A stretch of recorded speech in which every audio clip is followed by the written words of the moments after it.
Coming up on Connecticut Game Week, the undefeated reigning champions look unstoppable after the Huskies dismantled both USC and Marquette. We'll look into what's next. And after escaping a grueling non-conference schedule with just one loss, the UConn men opened Big East play with another big win, 79-60 over Butler. But Dan Hurley still says there's something missing. What that is and how to find it, coming up.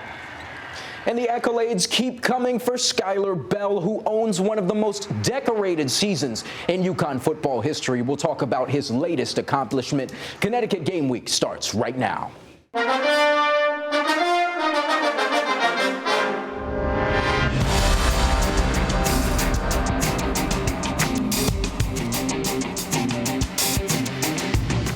Well, Sean, we have plenty of places to start. You heard us just talk about some of those things between the times it looked like Skyler Bell could catch just about anything but a cold or a victorious end of the non-conference gauntlet for the men's hoops team. But we feel like the best place to start is with the undefeated reigning national champion women UConn. Welcome into Connecticut Game Week. I'm Alexa Harley. And I'm Sean Humphrey. UConn's opponents have had hard times on the hardwood. If USC's or Marquette's dream was to beat the national champs, well, it quickly became a 40-minute nightmare. There's no honor among thieves in the first place. They started a successful week by stealing the rock 14 times on the road at USC, en route to a 28-point win against the number 16 women of Troy. The Huskies held USC's leading scorer Jazzy Davidson to just 10 points. Then 4 days and almost 3,000 miles later, the Marquette Golden Eagles also got the bad end of the Dogs' defense. The Huskies held them to just 8 points in the third quarter. Marquette also only had one double-digit score in UConn's 89-53 win in Hartford. You'd think Coach Auriemma and his players would be happy with their defense so far this season, but they say there's still work to do. In today's world, you have to be really, really good defensively defending the three-point line, you know? And I think that's something that you're constantly working on. So that's something that I'm never satisfied with. I think we started this season off with really trying to make an emphasis of having defense be part of our team identity. It was like, what do we want this team's identity to be? And I feel like that immediately was defense from preseason to now. And I really think defense is like it's effort. And I think that when we go in, we definitely feed off each other's energy and defensive intensity. Like KK, especially when Kaylee comes in, when Blanca came in the other night hot with steals. But I think it's just that like we're all on the same page as well. UConn has seen a lot of solid contributions from its bench the past couple of games. Freshman forward Blanca Quiñones has been a particular bright spot, 12 points in each of the past two games on better than 50% shooting. You might be wondering how the Huskies find time for so many solid performers. Coach Auriemma said there's not enough time, but Sarah Williams says there is time to build chemistry. No bad blood between the starters and the bench. To the contrary, in fact. Just because you deserve them, the person ahead of you has to not deserve them. Otherwise, you have two people that are deserving, and there's not enough minutes for two of them. So you have to be efficient with the minutes you do get. We're like really moldy, like we mold together very well, and we.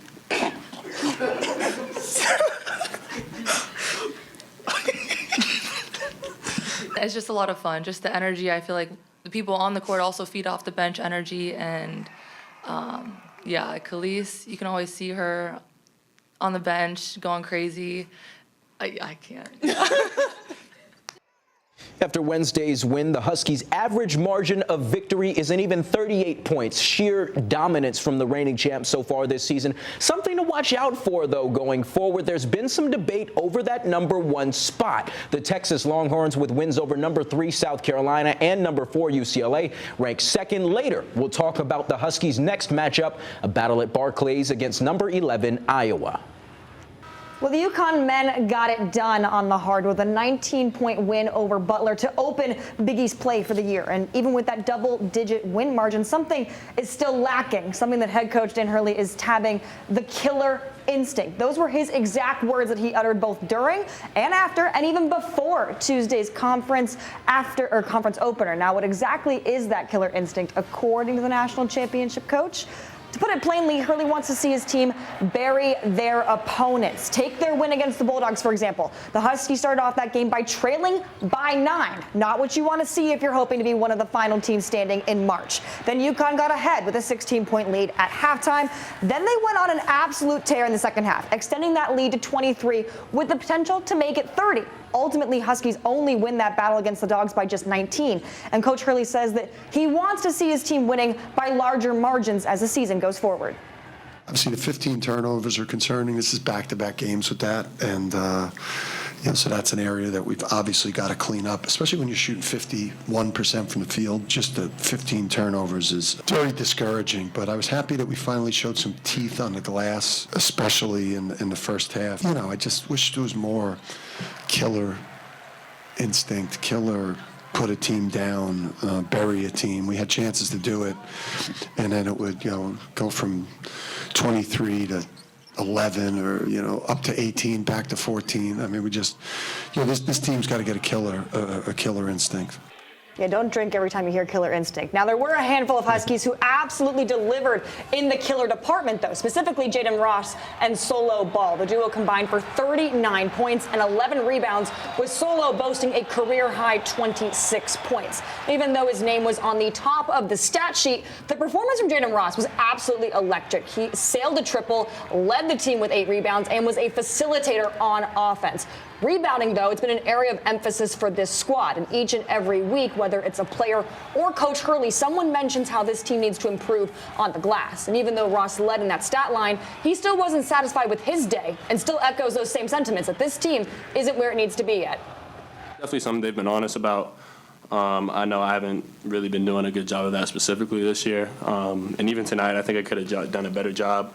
I had a moment at the end of the second half where I kind of gave up an offensive rebound and gave him a last chance points with like under 3 seconds left. So that kind of motivated me to focus on that going into the second half and just kind of pick it up. Well, and speaking of picking up rebounds, in the Big East alone, UConn sits at 3rd in total rebounds and 2nd in defensive rebounds.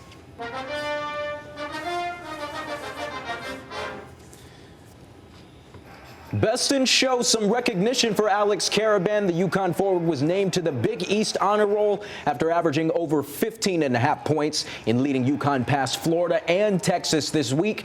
He scored 13 points and was 3 for 5 from beyond the arc in UConn's revenge win over Florida. Karaban then poured in a team-high 18 points as the Huskies pulled away from Texas.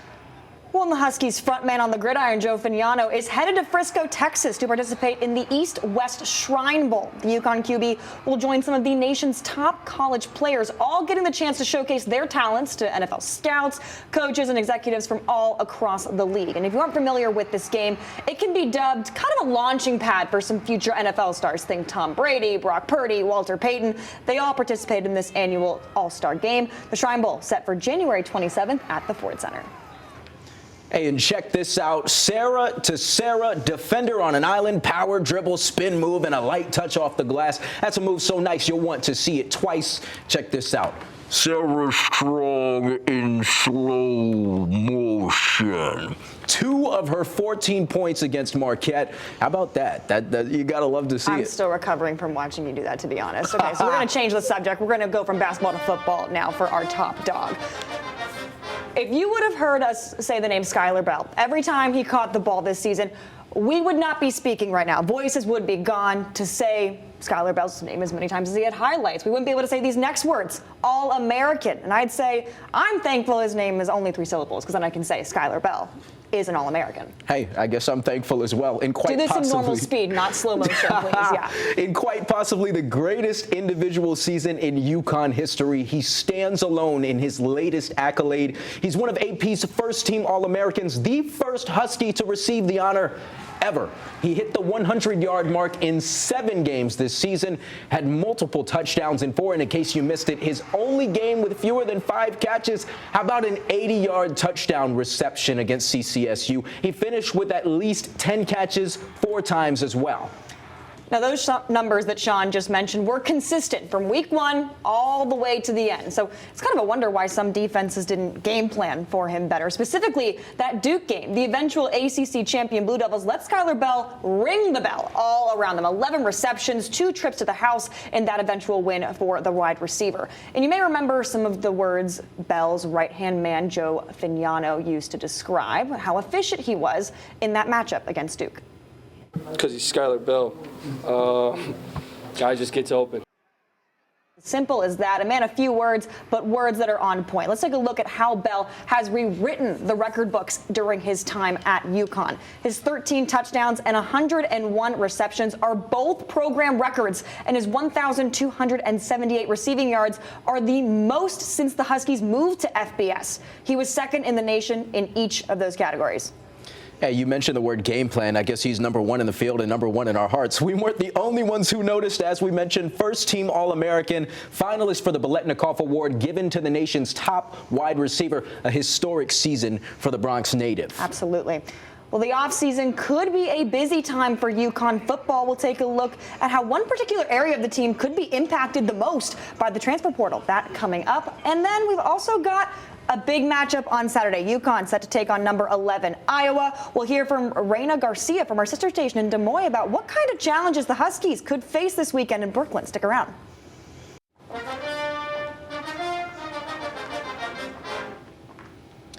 Hey, the top-ranked UConn women's basketball team is headed to Barclays Center in Brooklyn to take on number 11 Iowa. The Hawkeyes are 10-1. Their only loss coming to rival Iowa State. Almost said Ohio State there. Let's welcome in Reina Garcia, sports director at our sister station in Des Moines. Reina, you've covered this team's trips to the Final Four. These have been 2 of the most successful programs in recent years. What do you think about the matchup? Yeah, these are the matchups you circle on your calendar, especially, with the buildup we've had with these 2 teams within the last few years. Iowa has always been, in our neck of the woods, a pretty strong program, but they didn't really kind of, reach the national stage until Caitlin Clark. So now that we're here, Iowa has been able to maintain that interest even with Caitlin Clark gone. And so it's exciting to see, how this program post Caitlin Clark and post Lisa Bluter will match up with UConn, who has always been so constant. Even when star players come and go, it's like there's always one waiting in the wings. Iowa is a little different this year. This is the youngest team they've had in over a decade. Jan Jensen mentioned that, during media day, that this is a really young team. I believe only 3 seniors that are in that starting lineup. The rest that, get minutes are sophomores, freshmen. So this is a very young team. So I'm interested to see how they react to the bright lights of this, marquee matchup. You mentioned the youth, but I want to talk about some of the experience on the team, and I particularly want to get your thoughts on the matchup in the post. What do you make of Hannah Stolke going head-to-head with Sarah Strong, and what do you think about what you've seen from her so far this season? Yeah, Hannah has been struggling a little bit this year. Jan Jensen talked about it the other day, in their matchup against Iowa State, who is, a top 25 team. That was, probably one of Iowa's biggest tests they've faced so far this season besides Baylor. And we saw Hannah Stolke go up against Audie Crooks, who is an amazing center. It didn't quite go the way she had hoped. She was pretty good on the boards, I believe 15 rebounds, but only about 10 points. She wasn't just making the shots she normally did, and I think that's kind of been how the season has gone for her. But Jan Jensen talked about, in their last game against Lindenwood, she feels like Hannah's really starting to get back to the form that she was when she was at her height. When she was playing, with Caitlin as a sophomore is when we really started to see Hannah emerge and really become this threat in the paint. She's so athletic. But she has like the strength of a true 5, and she has, the athleticism of more of a 4. And so I think we're starting to see Hannah get more confidence back in her game. And I think if she can continue to do that, I think she can pose a real threat. Now, UConn is obviously rolling so far this season, but the Hawkeyes only have that 1 loss to Iowa State. Is there anywhere you feel like Iowa has an advantage here?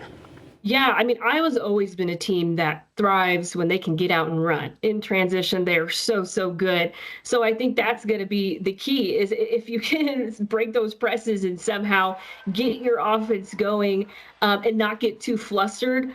I think that they'll be able to, to keep pace. But if they find themselves struggling to, get their offense in a rhythm, I think that could be trouble. But like I said, their guards are so speedy. They have your veteran presence. I mean, a lot of it we'll have to see if Chit Chat Wright will be in this game. She's been dealing with some injuries, but she is one that is a game changer because she is so quick. She has great vision, and she's really fearless. She's willing to take on all comers, and so I think that will be the key. Is if they can get her back healthy in this game at full strength. And if Iowa can just, find that rhythm and not be too disruptive on that end, then I think they'll be in good shape. But it'll be a challenge for sure. Well, Raina, thank you. We're looking forward to the matchup right here on Fox 61. We'll catch you next time. Well, it's almost that time of year when the transfer portal is crowded with stars upon stars from all across college football. UConn has already seen a handful of players declare their intent to throw their hats into the ring following the departure of former Huskies head coach Jim Mora. Now, one room in particular that could be pretty depleted when all is said and done is the running back room. Leading rusher Cam Edwards, who hit the 1,000-yard mark this season, announced his plans to enter the transfer portal along with junior RBs MJ Flowers and Victor Rosa. Dynamic playmaker Mel Brown, who missed most of the season with a broken collarbone, is also a part of that group that could begin next season on a different team. Now, the portal will officially open in January, so of course still time for more UConn players to announce their decision to explore other collegiate programs. Well, coming up, we'll hear from Husky forward Kyla Josifovic, who leads her teams in goals, assists, and points. The Huskies have had a terrific start to the season. We'll hear about why they've been so successful.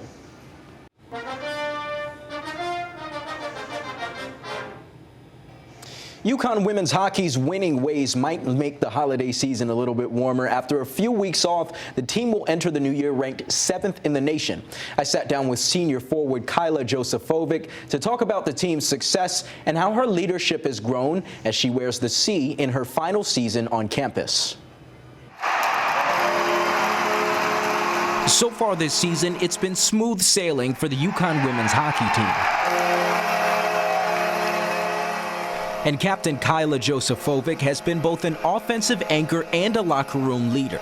The Huskies are 13-3-2 heading into the holidays, and she credits the group's poise for what's been one of the best starts in program history. I just think that we have a lot of confidence this year, and we have a lot of young talent, which inspires the older girls as well. I feel like a lot of the freshmen and sophomore have come in and showed their place and stuff, and it inspires me to just want to go out there and have fun. Josifovic also says the team's camaraderie, we're all friends on and off the ice, has helped shape her senior season.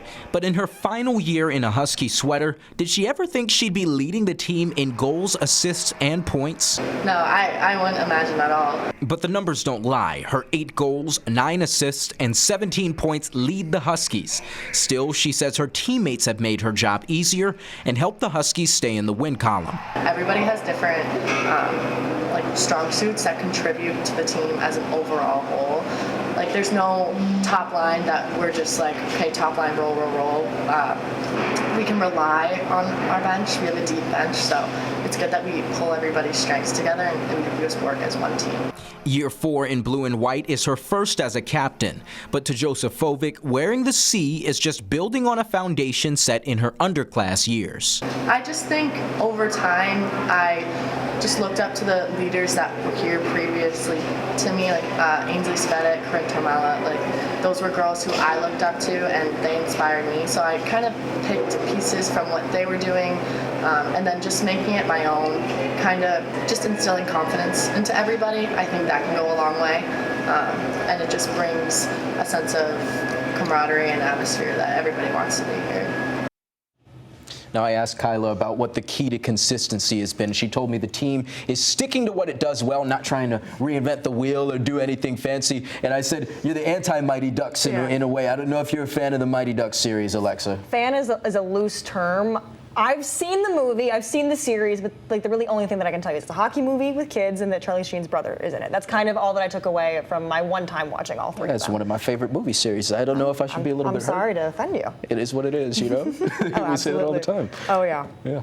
We are less than a week away from Christmas, so we are running out of days where it's socially acceptable to be watching Elf and The Polar Express. When we come back, Sean and I are going to rank our favorite holiday movies and see whose taste in festival films reigns supreme. It's mine, by the way. We'll see what happens. Well, the year is winding down, but not without a sports-themed celebration as the Huskies head toward the holidays. Still a lot going on for UConn Nation, so here's what's happening in stores.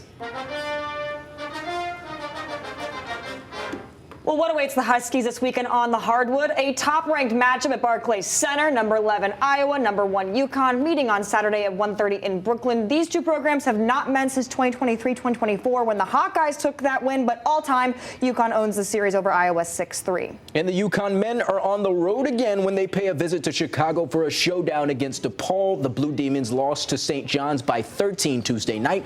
UConn took both meetings against DePaul last season. Sunday's tip-off, 4:30. And in just about a week's time, the Huskies will hit the gridiron for one final time in 2025. UConn will face Army at the Fenway Bowl on December 27th at 2:30. The Huskies got the win in this bowl game last year, so of course like to make it 2 in a row and hit that 10-win mark. Sean and I will bring you a more in-depth breakdown of that matchup next week right here on Connecticut Game Week. Now, you heard us talk about holiday movies. We've been talking about this all week, about ranking our favorite, our top 3. We've already done that. We have our props for this week. I'm going to let Sean unveil his 3 movies first. Okay. I got 3 movies here. Number 1 is obvious. It's Elf. It's got to be Elf. Okay. It always is going to be Elf. Number 2, The Polar Express, which is kind of funny that both of my favorites got disrespected in the last, after the Icons segment. And then number 3 is a hot take. It's NBA basketball. Well, My third favorite holiday movie is NBA basketball. Not a holiday movie, so we missed the mark on the prompt here. I wrote just one because there really is only one true answer, and that's National Lampoon's Christmas Vacation. Now, I have no idea what that is. I learned that Sean over here has never seen this movie. What do you mean you've never seen this movie? The only time I'd heard of it was when you were talking about it off camera, and then everybody in the studio. Everybody in the studio, because they get it when you say grace at the table and you do the Pledge of Allegiance. Like what are we missing? That's for God and America. I don't know anything about. I don't know anything about that movie. And you also haven't seen Die Hard, which isn't necessarily a Christmas holiday movie. However, there's a Christmas tree in it. So, it counts. Hey, my Spurs play on Christmas. It's Steph Castle time for the UConn connection. Well, a couple more days for you to enjoy those holiday films and, of course, watch basketball next week. We I will wish you not the be best with watching that movie. All right. We'll see you next week.